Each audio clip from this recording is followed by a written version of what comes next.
अस्सलाम वालेकुम वरहमतुल्लाहि वबरकातुहू।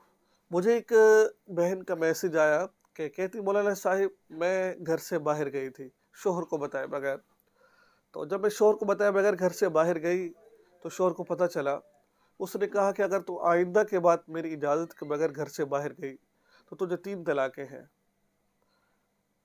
तो अच्छा, कुछ ख़वातीन ऐसी होती है कि जो बड़ी शक व शुबहात में होती है, उनको जितना मर्ज़ी समझा लिया जाए उनके भेजे में बात नहीं आती है, ठीक है?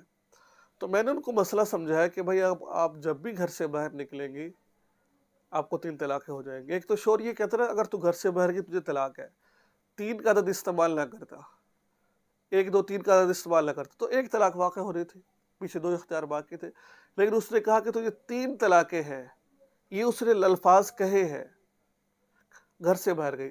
अब जैसे वो घर से बाहर जाएगी 3 तलाक, इसी तरीके से कोई भी काम आप करवा लें। बीवी के से ये कहा कि आपने फ़ोन पर बात की तुझे 3 तलाक़ें हैं, तूने फलाँ कहा आपको तुझे 3 तलाक़ें, तमाम एक मसला मैंने बयान किया है, आप इसको किसी पर भी कर सकते हैं आप। अगर तूने माँ के घर गई तुझे 3 तलाक़ें ऐसे।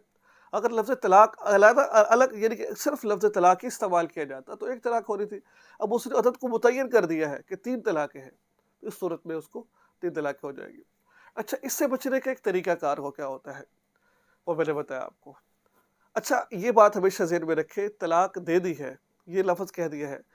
अब वो बहन कहती है मुझे शौहर ने दोबारा इख्तियार भी दे दिया है कि भई आप जा सकती हो।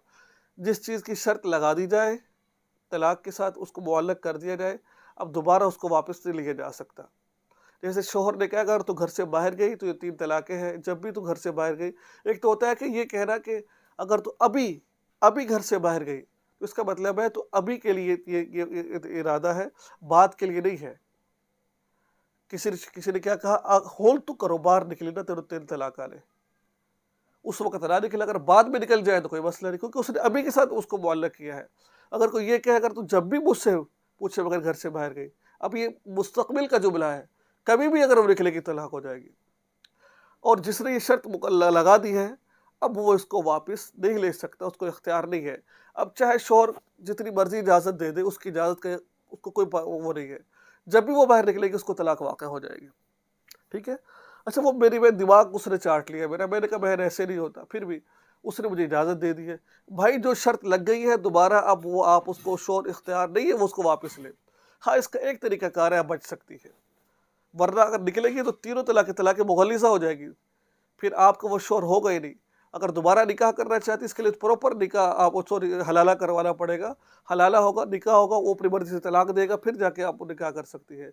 इसका बचने का एक सिंपल सा तरीका आपको बताता हूँ मैं, जो उलमाए किराम ने, मुफ़क्किहीन ने इस हीले को बयान किया है। वो क्या है कि ये शौहर अपनी बीवी को 1 तलाक दे दे, ठीक है? 1 तलाक दे दे, तलाक़ बाइना दे दे या कोई भी उसको तलाक दे दे, ठीक है? अब जैसे इद्दत पूरी होती है, अब जब उसने तलाक दे दी है, वो रुजू ना करे उससे। जैसे उसने कहा मैं आपको तलाक दे दूँ, उससे रुजू ना करे, ठीक है? इद्दत पूरी हो गई है 3 माह की, इद्दत पूरी हो गई है, अब वो उसकी बीवी नहीं रही है, वो उसके निकाह से निकल चुकी है। अब वो घर से उसकी इजाज़त के बगैर निकले, तो शर्त पूरी हो जाएगी, उधर से 1 तलाक है।